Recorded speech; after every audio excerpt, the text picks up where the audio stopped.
Bonjour et bienvenue sur Charging Station pour un nouveau premier trajet. Le format premier trajet, vous le connaissez, il s'agit de mes tout premiers kilomètres ou dizaines de kilomètres à bord des voitures que j'essaie ensuite pendant une semaine pour vous proposer évidemment au terme de la semaine le grand essai électrisant que vous attendez à chaque fois avec grande impatience. Alors cette semaine c'est une vraie découverte, une marque qui renaît en quelque sorte, qui a changé de nom avec un modèle que je n'ai absolument jamais essayé et pour cause, il vient d'arriver chez nous.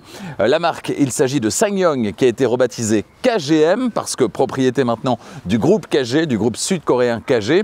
Et le modèle, il s'agit du Taurus en version 100% électrique, c'est-à-dire le Taurus EVX. Donc KGM Taurus EVX, ça ne vous dit absolument rien. On va commencer par la découverte de l'extérieur et puis la découverte de l'intérieur et ensuite mes premiers kilomètres, dizaines de kilomètres jusqu'à mon domicile. Ce sera donc mon premier trajet.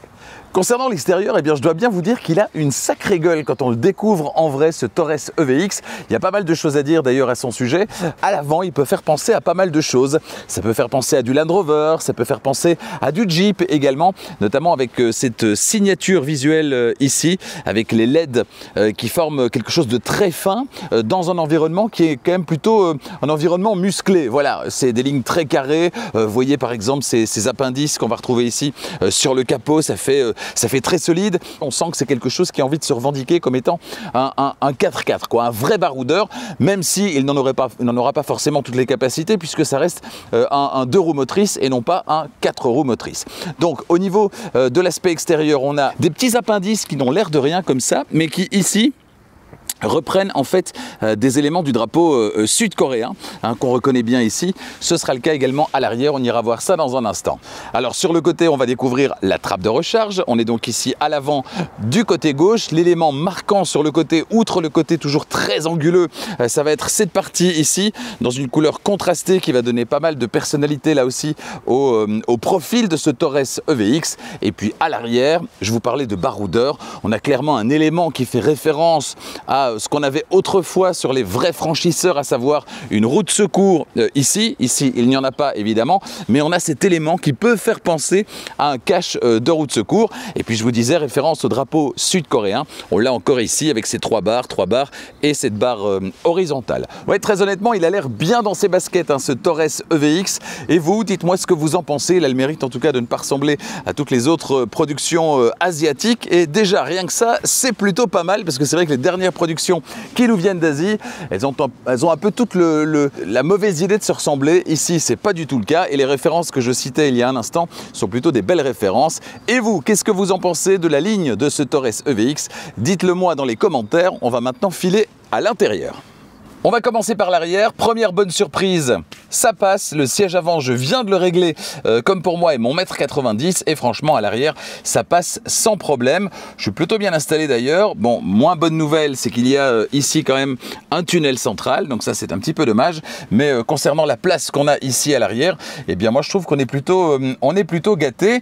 Ici, bien vu également, c'est les petits boutons qui vont permettre de s'octroyer plus de place quand on est à l'arrière du côté droit en pouvant commander le siège avant, le siège passager avant, depuis les petites touches qu'on retrouve là sur le côté. Alors il y a 3 niveaux de finition sur ce Taurus EVX, on est ici sur la finition supérieure, donc il y a pas mal d'équipements ici qui seront de série, les options sont d'ailleurs extrêmement peu nombreuses. On va voir là tout de suite ce que ça donne du côté de l'avant. Me voici à l'avant de ce Taurus EVX et y a pas mal de choses à dire, énormément de boutons ici sur le volant, à gauche comme à droite, pas mal de boutons également sur les commodos à l'arrière, à gauche comme à droite, quelques boutons sur la portière, mais ça c'est des commandes assez classiques pour les vitres, les rétroviseurs et le verrouillage centralisé. Et sur la console centrale, par contre là il n'y a rien du tout, il y a les feux de détresse, pour le reste c'est tout. Absolument aucun bouton, on a des prises USB en bas, 2 USB-C, dont une qui sert évidemment pour la connexion à Apple CarPlay, Android Auto, et puis une prise 12 volts de type allume-cigare. Absolument rien d'autre, aucun bouton à l'intérieur de ce KGM Taurus EVX, c'est pas facile à dire, faut s'habituer. Voilà, donc les allergiques au tout à l'écran vont un petit peu détester cette disposition. Pour les autres, restera à voir si effectivement c'est facile à utiliser avec l'écran ou pas, et notamment ces bips, ces alertes, etc. Est-ce qu'il est facile de les supprimer, les alertes de survitesse notamment? Eh bien, on va voir tout ça durant cette première prise en main, ces premiers kilomètres parcourus à bord de ce véhicule, de ce tout nouveau véhicule, enfin tout nouveau chez nous en tout cas, hein, il existe depuis un petit temps dans son pays d'origine, mais tout nouveau chez nous. On va voir ce que ça donne également en termes de récupération d'énergie, puisque le voit, on a ici des palettes derrière le volant, donc j'imagine que c'est pour la récupération d'énergie puisqu'on a un plus et un moins. Alors un petit mot quand même sur les matériaux. Au-delà des couleurs, ici c'est moussé en partie supérieure. Bon, ici on a du plastique brillant, mais bon voilà, pourquoi pas. Ici c'est aussi du plastique, pourquoi pas. Par contre, assez rapidement, dès qu'on descend un peu, on a du plastique dur absolument partout. Et là, c'est peut-être un petit peu dommage en termes de qualité alors d'ajustement, ça m'a l'air très bien. Par contre, le choix des matériaux, c'est pas très cossu. Alors peut-être c'est voulu pour aller avec le côté un petit peu roots, un petit peu baroudeur du véhicule, mais voilà, ça ne respire pas le côté cossu, bien au contraire, on est sur quelque chose de plus basique finalement en termes de matériaux, même si les finitions ont l'air relativement correctes, à voir évidemment en fonction de l'usage. Durant cette semaine, tiens, j'ai mis mon téléphone ici, mais je vois que voilà, il y a un petit espace ici pour le ranger. Je vais donc le ranger à cet endroit. Voilà, c'est parti, me voici installé confortablement. Alors confortablement, c'est rien de le dire, on verra sur la route, mais franchement, les sièges sont voilà, plutôt accueillants. Je vais remonter ça un petit peu. Voilà. Pour le reste, il me reste à ajuster le volant. Ah, j'aurais aimé pouvoir le tirer un petit peu plus vers moi. Ce n'est pas possible malheureusement. On va donc juste voilà, pouvoir l'ajuster comme ceci. Le téléphone est connecté. Je vais me connecter à Apple CarPlay. On a un petit raccourci ici. Donc voilà, 74 km à bord de ce KGM Torres EVX. On va voir ce que ça donne. Et notamment pour toute la partie infodivertissement, aide à la conduite, etc. Parce que bon, silencieux, je ne doute pas qu'il va être silencieux, confortable, il va être confortable, suffisamment puissant, on est sur 207 chevaux, il sera largement suffisamment puissant pour une utilisation au quotidien, spacieux, on l'a vu, il l'est également, mais qu'en est-il précisément de là où le bas blesse en général sur les véhicules asiatiques, alors chinois jusque-là, peut-être coréen ici avec celui-ci, qu'est-ce que ça donne en termes voilà, d'infodivertissement, d'agrément de conduite, mais pas uniquement la conduite sur la route, la conduite aussi à l'usage de tous ces équipements. C'est ça que je voudrais vérifier avec ce véhicule. Allez, c'est parti, je vais démarrer. Je passe sur D, alors il n'y a pas de B, rien d'autre, voilà c'est D. Par contre on a les palettes derrière le volant et ça je vais vérifier ce que ça donne en termes d'utilisation évidemment. Alors je vois que je suis sur Smart au niveau des palettes derrière le volant, donc c'est le mode de récupération intelligent en fonction des conditions de conduite, de circulation. On va voir ce que ça donne. Les rétroviseurs, c'est bon.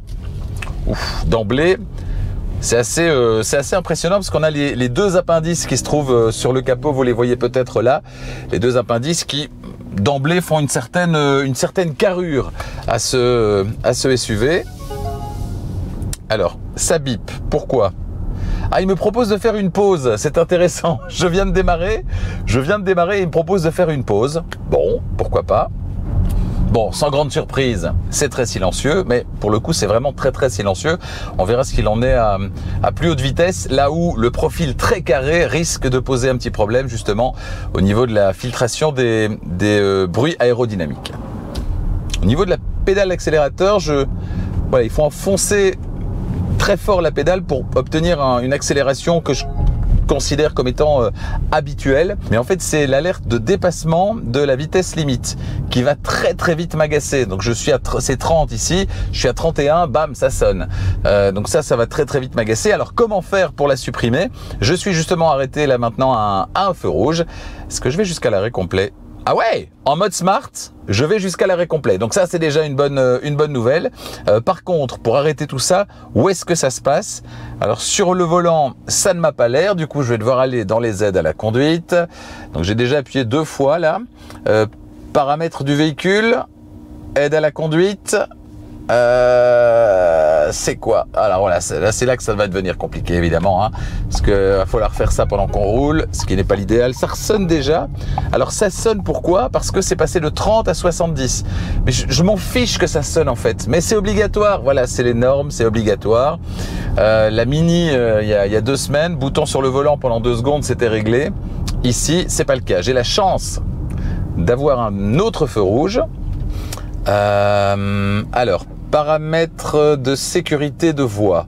Avertisseur sonore désactivé. Non, c'est pas ça à mon avis. Alerte de... Non, ça j'ai désactivé le... Oh là là là. Oh, ça va m'énerver, ça va m'énerver. En fait, il faut commencer à réfléchir pour essayer de traduire correctement ce qui est mal traduit. Alors déjà, c'est pénible de devoir rentrer dans les menus pour couper ces avertisseurs. Mais en plus de ça, si je dois commencer à réfléchir, à traduire ce qui est indiqué, mode fonctionnement. Mode fonctionnement. Qu'est-ce que ça veut dire, mode fonctionnement? Ça ne veut rien dire. Assistance à l'évitement de collision des angles morts. Comment peut-on avoir un tableau de bord aussi mal traduit dans une voiture qu'on commercialise? Je ne comprendrai jamais.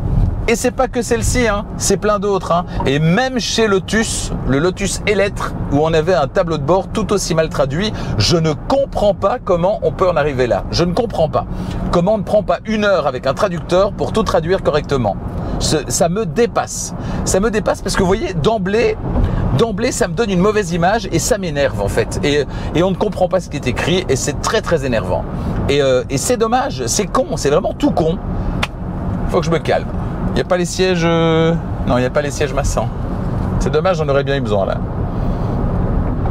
Alors, j'ai une sensation un petit peu étrange au niveau de la direction. D'abord, j'ai l'impression que le volant n'est pas droit. Hein. Pour être droit, il devrait être comme ça. Et là, je vais clairement à droite. Donc, le volant est mal réglé, il n'est pas droit. Et puis j'ai une sensation un petit peu de flottement. Vous voyez, si je fais ça, c'est... Voilà. Vous voyez, je peux vraiment le bouger très très fort. Hein. Je le bouge très très fort et il ne se passe rien. Donc ça, c'est étrange également. Et si je ne touche pas, voilà, tendance à faire des micro-corrections. Parce que j'ai mis le centrage sur la voie de circulation. Mais ouais, c'est vraiment étrange. Là, je suis vraiment en ligne droite et le volant est vraiment tourné vers la gauche. Donc clairement, le volant est mal centré. Et il y a vraiment du jeu dans ce volant, vous voyez, de manière exagérée, quoi. On va tester justement tout ce qui est régulation de vitesse.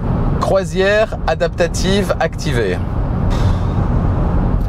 Donc là, je suis réglé 120, distance la plus faible, centrage sur la voie de circulation. Comment se comporte-t-elle? Alors on est sur une autoroute où c'est particulièrement... voilà, il y a des raccords, etc. On vient de passer sur un pont.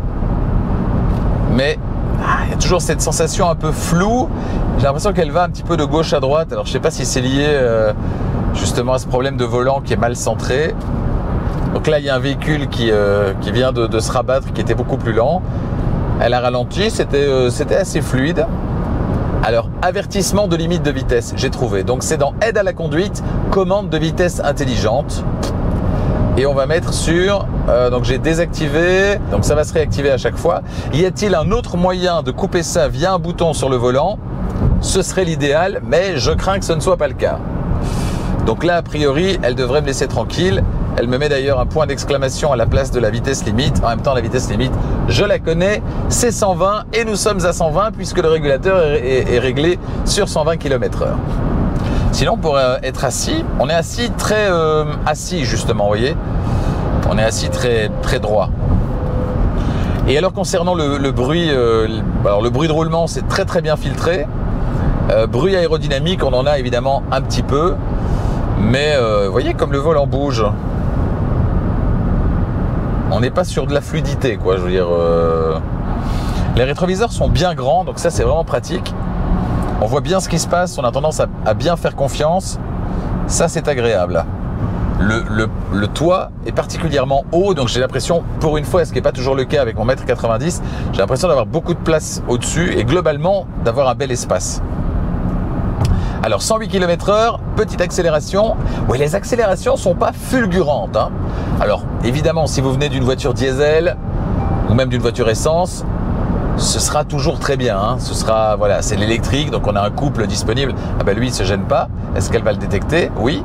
Donc il y a quelqu'un qui vient de s'insérer de manière un petit peu forcée devant moi. Elle l'a vu et elle a ralenti. C'est pas le cas de toutes. Elle a tendance à un petit peu, les suspensions sont vraiment très très typées confort et donc voilà, ça a tendance un petit peu à rebondir quand même.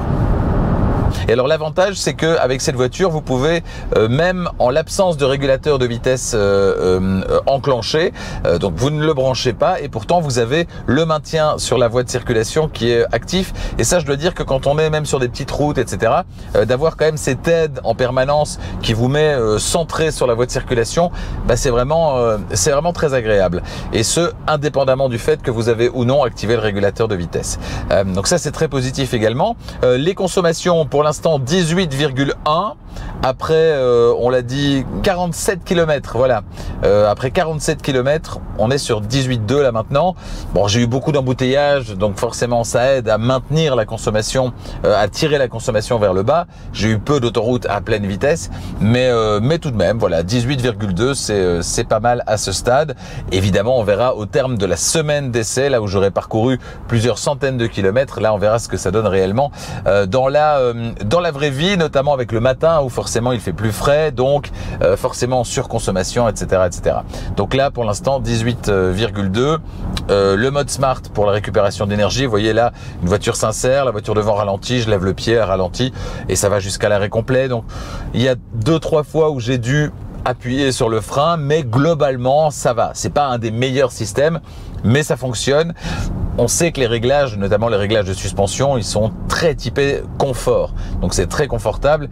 Et donc on sait d'emblée qu'on n'est pas sur une voiture qui a des velléités sportives. De toute façon, voilà, c'est une espèce de baroudeur comme ça. Il n'y a aucun moment on s'imagine que ça va être sportif. Et 207 chevaux, du coup, bah, c'est totalement convaincant, hein. Voilà. Pour en avoir plus, mais je ne sais pas si c'est vraiment nécessaire. En tout cas, si c'est au détriment de l'efficience, et ce sera forcément au détriment de l'efficience, franchement, ça servirait à rien. Ah, ici, c'est mon petit repère, hein. C'est ma sortie préférée, où j'arrive à une centaine de km/h, je lève le pied et je vois ce qui se passe en bas. J'ai un virage à angle droit en bas. Ici, clairement, bah, comme je suis en Smart, c'est l'inconvénient du mode intelligent, c'est que parfois, bah, il se trompe un petit peu. Là, je suis en mode Smart, mais il n'a pas capté que c'est angle droit ici, et donc j'ai dû mettre le pied sur le frein. Et voilà, près de 70 km déjà parcourus, il en reste quelques-uns avant d'arriver à destination et la fin de ce premier trajet au volant de ce KGM Torres EVX. Alors, premier bilan concernant la conduite à proprement parler, on a une belle sensation d'espace, ça c'est très positif. Belle sensation d'espace, on l'a vu, il y a de la place à l'arrière également, il y a un très grand coffre également, on n'en a pas parlé mais on verra ça dans le grand essai, il y a un très grand coffre dans ce véhicule aussi, donc ça c'est très positif également. Confort des sièges, on est bien installé, on est assis très droit, hein. On n'est pas du tout couché, on est vraiment assis très droit. Bonne position de conduite également, même si j'aurais voulu pouvoir tirer encore un chouïa le volant vers moi, mais globalement bonne position de conduite. Alors pour ce qui est de la conduite en tant que telle, il y a de bonnes choses comme le fait de pouvoir avoir le maintien dans la voie de circulation comme c'est le cas là maintenant, tout en n'étant pas sous régulateur de vitesse. Mais voilà, ça se maintient sur la voie de circulation. Pour ce qui est des points un petit peu plus négatifs, je dirais tout ce qui est infodivertissement, on n'est pas encore au top, on n'est pas encore non plus dans la norme, ne fût-ce qu'être dans la norme, non, on n'y est pas encore, avec des menus mal traduits, avec du coup beaucoup de manipulation nécessaire pour atteindre les fonctions qu'on veut atteindre, certainement avec une voiture aussi dépouillée en termes de boutons. Il n'y a pas beaucoup de boutons dans cette voiture et donc forcément tout va passer par l'écran et ça c'est un petit peu gênant. Là je m'en sers donc j'y pense, la récupération d'énergie, je l'ai dit, le mode Smart pour moi c'est le plus intelligent. Vous voyez là je suis en train de faire ma petite conclusion, le véhicule devant moi a ralenti, elle a ralenti, je prends le relais quand je veux, alors ça va jusqu'à l'arrêt complet, donc globalement voilà c'est plutôt chouette et ce mode là c'est pas toujours mon préféré et très honnêtement j'aurais aimé un mode de conduite un mode de ralentissement qui n'est pas le mode intelligent, qui est juste un mode de ralentissement puissant qui va jusqu'à l'arrêt complet. J'aurais préféré ça, mais ça c'est pas le cas. Donc voilà, le mode Smart me convient relativement bien. En tout cas, ça n'est plus un point négatif. J'ai trouvé celui qui me convient et c'est plutôt pas mal. Ce qui m'a un petit peu dérangé, c'est le volant qui est mal réglé. Le point central et le point milieu n'est pas réglé correctement. Et alors, il y a un petit, vous voyez, un petit flottement, voilà, qui est pas très agréable. Voilà. Donc, les deux points principaux qui m'ont dérangé, le petit flottement ici, parce qu'en termes, la direction, c'est quand même ce que vous avez en main en permanence, et le volant, c'est ce que vous avez sous les yeux en permanence. Donc, je dirais que voilà, principalement c'est ça, et le système d'infodivertissement, trop compliqué, mal traduit, et puis ça bip un peu dans tous les sens, et pour aller couper les bips, il faut aller dans le système d'infodivertissement. Voilà. Reste à voir maintenant au terme d'une semaine au volant de ce véhicule ce que ça va donner. Je vous donne rendez-vous donc prochainement dans quelques jours pour le grand essai électrisant de ce véhicule. Attention, les diffusions du dimanche à 18 h YouTube Première, c'est fini. Maintenant, dès que la vidéo sera disponible, je la publie. Donc ça peut être le mardi, le mercredi. En général, ce sera en soirée. Mais voilà, ça peut être n'importe quel jour et vous ne devrez plus attendre le dimanche à 18 h. Cela dit, si vous voulez quand même la regarder le dimanche à 18 h, vous pouvez le faire, hein. Mais ce ne sera plus en YouTube Première non plus. Donc dès que la vidéo sera publiée, vous pourrez naviguer dans la vidéo grâce au chapitrage. Ça, c'est un confort supplémentaire également que je vous propose. Voilà, à bientôt sur Charging Station. On se retrouve donc dans quelques jours pour le grand essai électrisant de ce véhicule, ce KGM Torres EVX. Merci de votre fidélité et à bientôt.